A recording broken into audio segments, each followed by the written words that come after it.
ये सरकार हर वर्ग को अपमानित करने पर तुली है। सबसे ज्यादा बेरोजगारी कि हमारे हरियाणा एक ऐसे प्रदेश में दिल्ली के 3 तरफ हो, इससे दुर्भाग्य की बात नहीं हो सकती। तो इन्होंने के अंदर 2 लाख सरकारी रोजगार समाप्त कर दिए गए खट्टर सरकार द्वारा। तो पहली कलम से मैं तो ये मानता हूँ कि जब जैसे लोगों की आवाज़ आ रही है 2024 में 10 साल के अंदर तक में 70-75 सीट तो।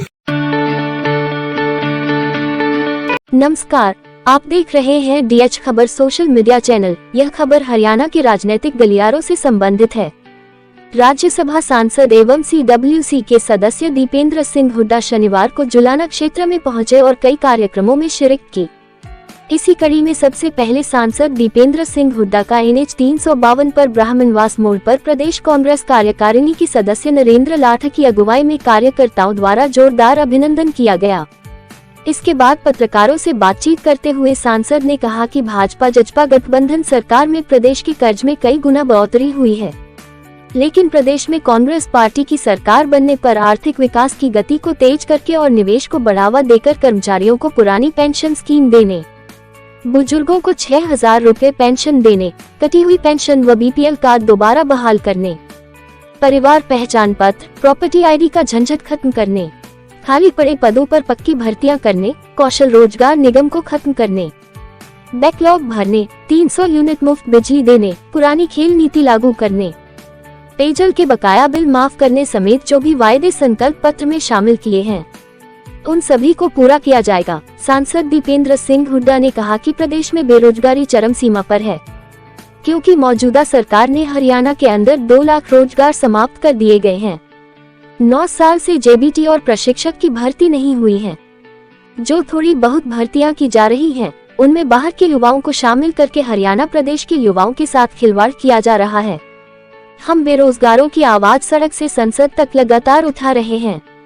बेरोजगारों के लिए आंदोलन को और भी तेज करेंगे तथा प्रदेश में कांग्रेस की सरकार बनने पर सबसे पहले करीब 2 लाख खाली पड़े पदों को भरने का काम किया जाएगा।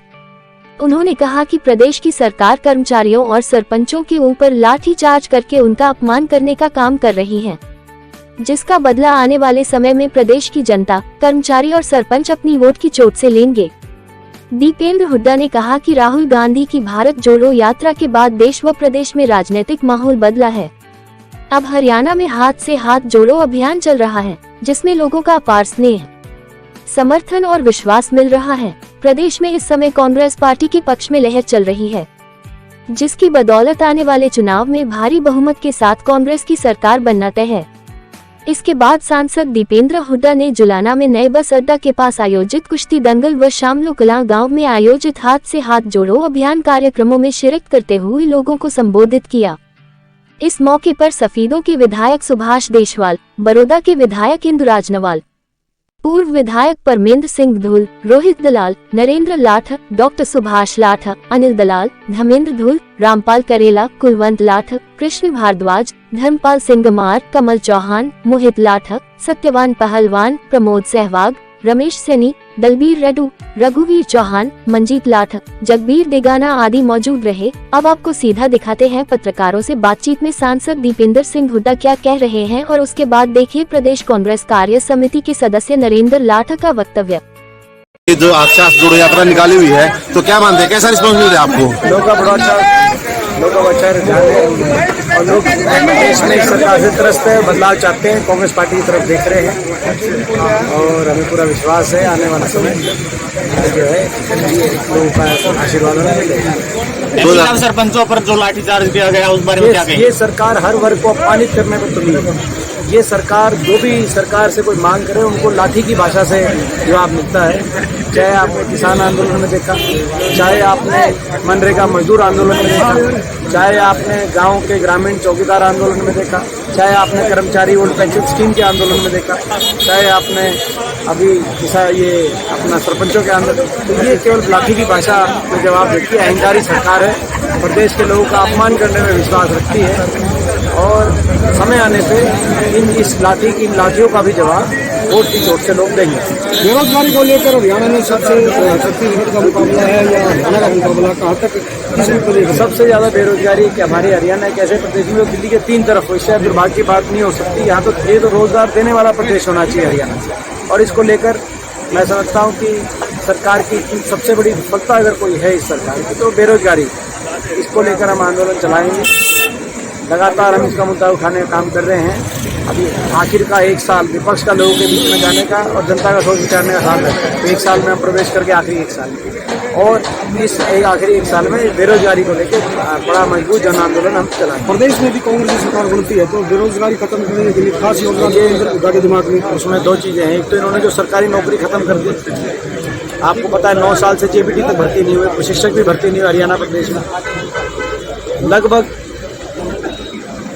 हरियाणा के अंदर 2 लाख सरकारी रोजगार समाप्त कर दिए गए खट्टर सरकार द्वारा। तो पहली कदम से रोजगार दोबारा से पद बहाल करके इन पे भर्ती स्पेशल ड्राइव तुरंत 2 लाख की जो है सरकार हमारी बनती है। और निवेश का रास्ता, इस सरकार में कोई निवेश नहीं हुआ। कहीं औद्योगिक क्षेत्र डिक्लेयर नहीं हुए, कहीं इंडस्ट्री नहीं आई, कहीं IMT नहीं बनी।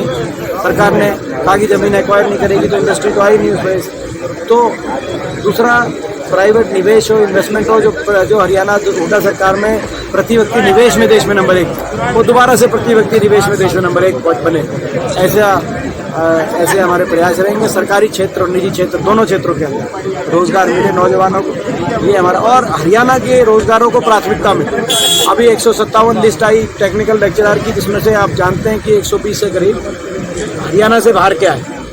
ये अन्याय है। हरियाणा के बाहर के ज़्यादा मेरिट के और हरियाणा के बच्चे, हरियाणा के छत्तीस जाति के बच्चे मेरिट के नहीं आ पा रहे हैं। तो ये क्या हो रहा है?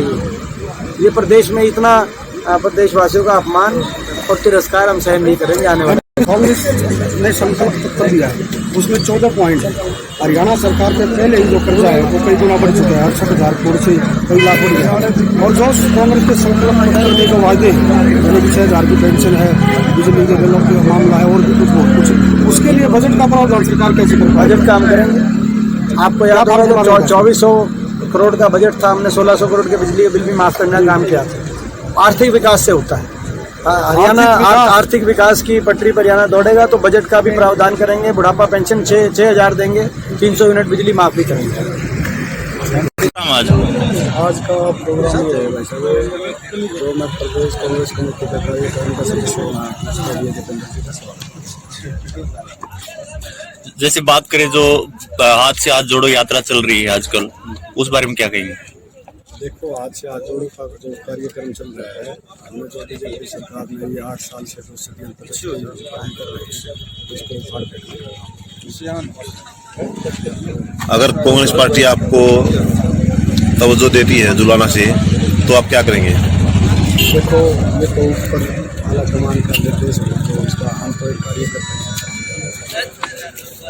नरेंद्र जी, जैसे बात करें सरपंचों के ऊपर जो CM हाउस का घेराव कर रहे थे, उस दौरान लाठीचार्ज हुआ है, काफी सरपंच घायल भी हुए हैं।